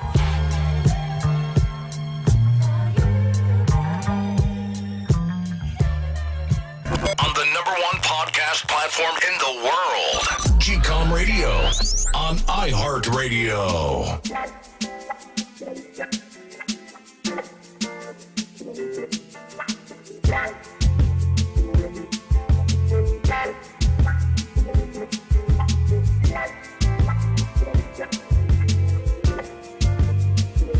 It seems you want to pick a fight. I'm trying to ignore the spite. You've got me feeling out my mind. You're out of line. I'm not the type to file complaints. Never one to place the blame. I never thought it'd be this way. See the day you're driving me insane. First we're here, now we're there, and you don't care. You don't care. I'm so confused. What to do? Who are you? Say who are you? Because my name it ain't Guadalupe. You making me so caliente. Your attitude, you're being rude, you're acting like a fool. My name it ain't Guadalupe. You must think I'm another lady. No way, Jose. Oh, not today. Something's got to change. You claim you're not an average Joe. That isn't what your actions show. You changed your ways some time ago. I peeped your flow. Almost had me sold. You say your girl should cook and clean, dress right and keep her thick and lean. And that would be just fine with me. But you see, baby, I'm a queen. First we're here, now we're there, and you don't care. You don't care. I'm so confused. What to do? Who are you? Yeah. Who are you? My name, it ain't Guadalupe. You making me so caliente. Your attitude, you're being rude, you're acting like a fool. My name, it ain't Guadalupe. You must think I'm another lady. No way, Jose. Oh, not today. Something's got to change. Something's got to change. Something's got to change. Oh, oh, oh, oh, oh. 'Cause my name is not Susan. My name is not Lucy. My name is not Aquanetta, Laquetta, Chiquita, Laquita, Benita, no. Oh,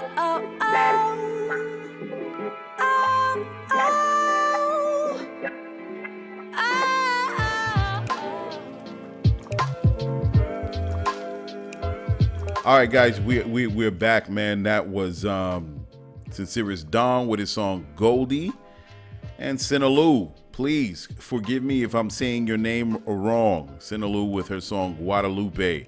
Two hot joints. I'm loving. As soon as I heard these songs, I had to play it. My man hit me up. Sorry, Sincerest Don. Sorry, the Don. I'm sorry I ain't hit you back, man. I'm gonna hit you back, my brother. I see that new song you sent me, man. Yeah, so check out Sincerest Dawn with Goldie and Cinelu with Guadalupe. Go to their pages on my post. You'll see their links. Go to them, support them, buy their music. And yeah, that's what's up. Yeah, so we're going to head into the last segment of the show. But before we do, you know what we got to do. We got to get into news you need to know. All right, let's do this and we'll finish this up. All right. Ladies and gentlemen, around the world and right in your neighborhood, it's the news you need to know. SpaceX selected for the first moon landing since 1972. Elon Musk and his company SpaceX has been selected to land the next humans to walk on the moon since the 1970s. The contract is worth $2.9 billion, involving the prototype Starship spacecraft. SpaceX beat out Jeff Bezos' Blue Origin and defense contractor Dynetics for the project. Under the Artemis program, the Starship will send 4 astronauts on board the Orion crew capsule and will dock with the lunar space station called Gateway. The moon mission will involve 2 additional crew members for the final trip to the planet. The astronauts will spend a week on the moon before its return back to Earth. NASA plans on building a presence involving a lunar space station and eventually the moon in order to create the opportunities for a crewed mission to Mars. NASA plans on not only breaking history with its first woman on the dust planet, but also a person of color. Amazing work. Apple announces it's going to pay artists 1 cent per stream now. The music industry conflict continues to make waves on payments per stream for artists today. Recently, Apple makes a statement that they'll be paying more, first reported by the Wall Street Journal. Apple states in a letter that its rates vary by subscription plan and country, but average to a penny per stream. Spotify likes to keep their per-stream payments hush, but they launched a website called Loud and Clear to help artists make sense of how payment streaming works and how pay per stream is not the right thing to focus on. Spotify states on their site, quote, "In the streaming era, fans do not pay per song and services do not pay per stream, so we don't believe a pay stream rate, quote unquote, is a meaningful number to analyze. Still, we understand that artists find it useful to calculate an effective per stream rate, or in other words, a revenue to streams ratio. Dividing the total size of the royalty pool on Spotify, the numerator, by the total number of music streams on Spotify, the denominator, both of these numbers are growing incredibly quickly every year," unquote. Spotify says it pays a lower variable rate on far more streams, while Apple says it pays more, now simpler rate for fewer streams. Unfortunately, this still doesn't solve the problem that artists are getting paid scratch for all the hard work they create in the studio. And that is the news you need to know. Yeah, so we're going to continue. This third segment is about, you know, we just went through a great pivotal moment in history, in American history, and when it comes to police brutality and black folk being terrorized by racist police. Derek Chauvin just got charged with all three counts. And I actually wrote down, hopefully I got it right when they, you know, because I was listening to this way before the trial.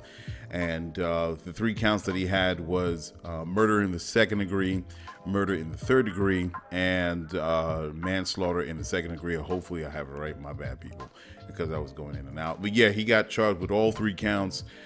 He was denied bail, and there's like another charge or something or other that I can't remember. I saw it online too. But they handcuffed him and let him out the courthouse. Everybody on the outside was cheering, of course, the crowd that was listening in to the verdict being read. It's a beautiful moment. And also not. It was a battle that was won, but the war against racism continues. The family, of course, would rather have George Floyd in their home and hugging them. He was a father, he was a brother, he was a cousin, he was an uncle. But this is justice that it was due to the Floyd family, but long overdue for black people in this country. But there's still so much work to do because the systems are still put in place where they support and encourage racist behavior by corrupt cops. I mean, there was just recently, I think it was this Oath Keeper, and that's like a racist organization, where this guy, I think one of the owners or founders or whatever, was talking on 60 Minutes, I think it was, and he was talking about, and he said it very gladly, very happily, as a matter of fact, yeah, we have some Oath Keepers in police departments, and they have great training. Some of them have military training. So this is something that only reinforces the fact that we've already been talking about for a long time. Even that report from I believe it was the FBI, saying that a lot of police departments have been infiltrated by racist organizations. So this is just a small battle that was won. The work continues. But I'm very happy for the Floyd family and for his daughter and all his kids. Having to go through this horrendous moment in time. Before I close out, I forgot to even mention when I was talking about in anti-Asian hate, and all this kind of ties in, where that video that I showed, if you watched it on my YouTube channel, where the Asian dude was getting beat up by the black dude, and me actually, when you play out the video, you see at the end and talking about, the Asian dude said nigger and all that. Actually, I also found some footage of, I think it was WPIX Channel 11, and I think CBS. They were actually going around to people playing this video. Of course, it was edited down without the end part, asking people how they felt, and especially these two black women. And of course, the women saying this is terrible. There shouldn't be any anti-Asian hate from any person, from any individual, regardless of what their color is, their race is. And of course, it was very slick on the news media's part to really play the edited down video just so they could get a specific response from people. And then it was cutting in and out that there was actual a press conference talking about anti-Asian hate. And again, this only and it's all on YouTube. You can check it out yourself. Just all you have to do is Google it. This only again shows that there's some dastardly conniving tactics that news media is doing and working to try to paint a certain picture against black people, and trying to control the narrative that we are the source or the root cause of all this anti-Asian hate in New York specifically. But we know that's not the case, and I want all my woke people from anywhere, from all communities, to know that they're trying to treat us like pawns. And it's again using police to try, once they actually do kind of drive this narrative, which would lead into local laws to kind of rally this support against anti-Asian hate and creating these bills and such. And then of course, how's that going to turn out? For which particular people? Where we're going to possibly deal with more George Floyds, and they're going to try to justify it to say, well, that was a crime. That was an anti-Asian hate crime. Yeah. And that other video of the Asian lady that was talking on TikTok, I think it was, and I told you that I thought I didn't tape. As a matter of fact, I did record it. I did save it. But she was talking about how black folks have always supported Asian people when they were dealing with their own racism against them. So back to the brother George Floyd. This all comes full circle, especially what's happening to PDs across America. And I'm happy for the George Floyd family, but this is just one battle out of many that we have to deal with as black people.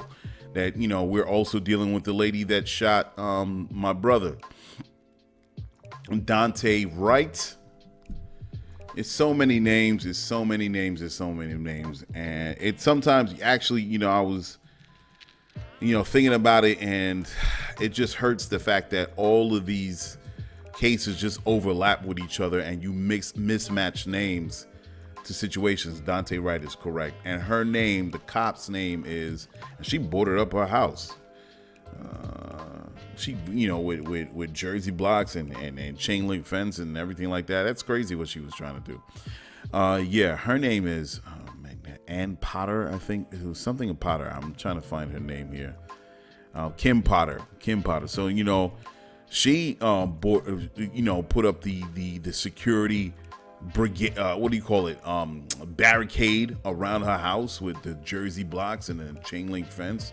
And this is the madness of racism, right? That what we have to deal with today is the fact that they're putting it on themselves. Because now that they have to not only do they have to deal with the protests that are out there, right? Because they're going to send cops out there to try to, quote unquote, control the masses. But now they also have to create their own protection when people go out to their homes. So this is the corner that racism and white supremacy is painting themselves in. And it's illogical how you have these people striking out. And a lot of times I think it's psychological with these folks. They see what's happening on the news. They're angry. They're mad because they have their own warped sense of how life should be for them and for other people of color, other black people. And then they use their badge and their gun in order to exact their own anger. And that's why you have cases like Dante Wright and all the other brothers and sisters that get, unfortunately have to deal with run-ins with corrupt racist police. And yeah, man, I'm glad that this happened. It's the funny thing is when this whole thing was going down, the jury was deliberating, and then they came down with their conclusion. Their the verdicts. And I knew that there was some sort of a guilty, charge on, as part of the verdict. And I knew it. But then in the back of my mind, and I said that on IG, in the back of my mind, I thought, wow, this whole case based on this video that was recorded by a citizen showing that this man was kneeling his knee on George Floyd's neck for 9 minutes and 29 seconds, I believe. And something that was so blatant, something that was so in your face, and the disregard for human life that was captured on video for that amount of time, that everyone should know that, yeah, this guy should go to jail, right? Because we see this video happening. We see the life leaving George Floyd's body, and for him calling out his mother in his last few moments of trying to grasp his own life and hold on to it. You think that this would be an open and shut case, but look at everything that had to happen in order for us to get a conviction. You had to have the world come out in March. You had to have all, from A to Z, the prosecution, their whole strategy had to be airtight. You damn near had to, recreate in the courtroom in 3D in a movie style way in order to make sure you can convince the jury of this heinous crime. You had to move mountains to get what should have been an obvious conviction, guilty conviction for one man taking another man's life.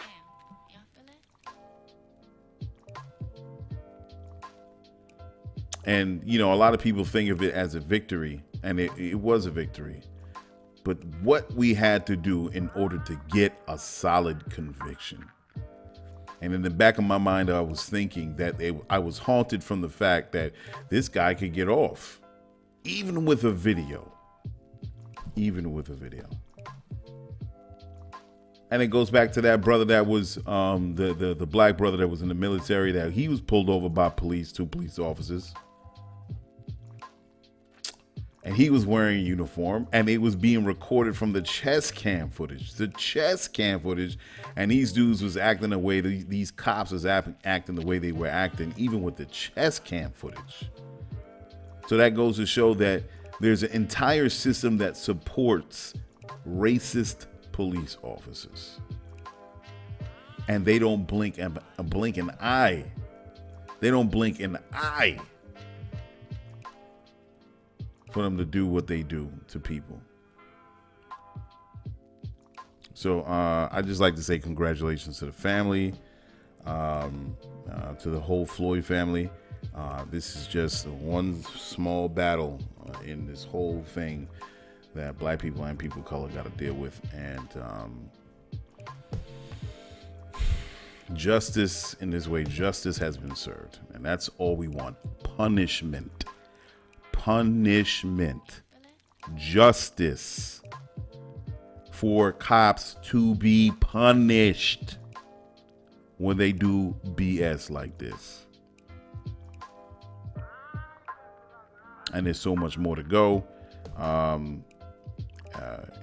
In defunding the police and reallocating funds. Actually, it's funny. I actually saw a video of a security team or a security firm that was posted a long time ago. They're doing the exact thing that I was thinking of, that people in the local community should start their own security firms, and they should seek out contracts with the city, get some city contracts, and they can be their own public safety in their communities. That way you can remove police officers or having the possibility of racist police officers going around trying to look for VICs or being on the hunt in black communities or brown communities. That the people should have their own public safety, that they can even in some ways fund themselves. That goes even deeper and in another conversation. But yeah, I forgot the name of the security firm. They're out in there in Detroit. You know, they're patrolling the rich neighborhoods from crime, right? And I was, I'm always weary of these things, but it has to be community led. If there's going to be a private security company, a public safety service for black communities, it has to come from people from black communities, from brown communities. And we have to make sure that they're there for the people and not some arm to continue the horror of white supremacy being cast over these neighborhoods. So it seems like it's already being done. But it has to be, you have to kind of build in some fail safes, making sure that this thing doesn't run away from itself. And I think it's good. It knocks out two birds with one stone. You give jobs to people in the community. Two, you lower the overblown budget that's given to police departments. And you make sure, and then of course, not just that, there's a third, you also diminish all the payouts that's going to people that have been wronged. So that's millions of dollars. New York spends millions and millions of dollars on payouts, civil lawsuits. You could curtail that. So that's a third benefit. So these are options that I'm just putting forward that can, in ways where we got to stop it in some way. Anyway, I'm trying to think of any solution. Even you have to deal with this qualified immunity, which New York has gotten rid of, which was the beautiful thing. That's in the eyes of progress. That's a beautiful thing. But qualified immunity on the federal level. And then if there are any police departments that are caught up in any future cases dealing with the death or someone that's hurt at the hands of police officers, racist police officers, and there's a civil suit, it shouldn't come out of the taxpayers' pockets, but it should come out of pensions. Let me tell you, as soon as you get a civil lawsuit going on and it's going to directly affect a cop's pension, you will literally in one day, you will see all that bullshit come to an end. It's coming out of their pension, their retirement. Oh, hell no. You will never see another Derek Chauvin case. So, all right.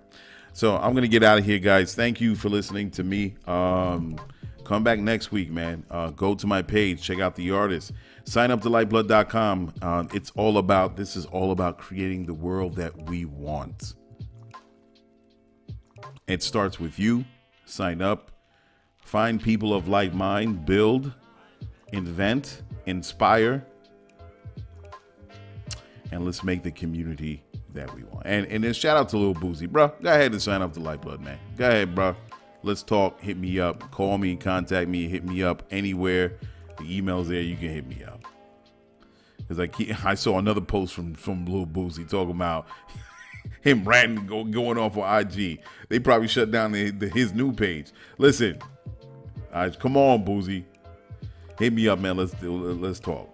All right, guys, I'm out of here. I'll see you guys later next week. All right, peace. Check it. You just listened to GCOM Radio, powered by Lyfeblood.com for the global community. We worldwide, baby. See you in the next go round. From right here to your town, we out.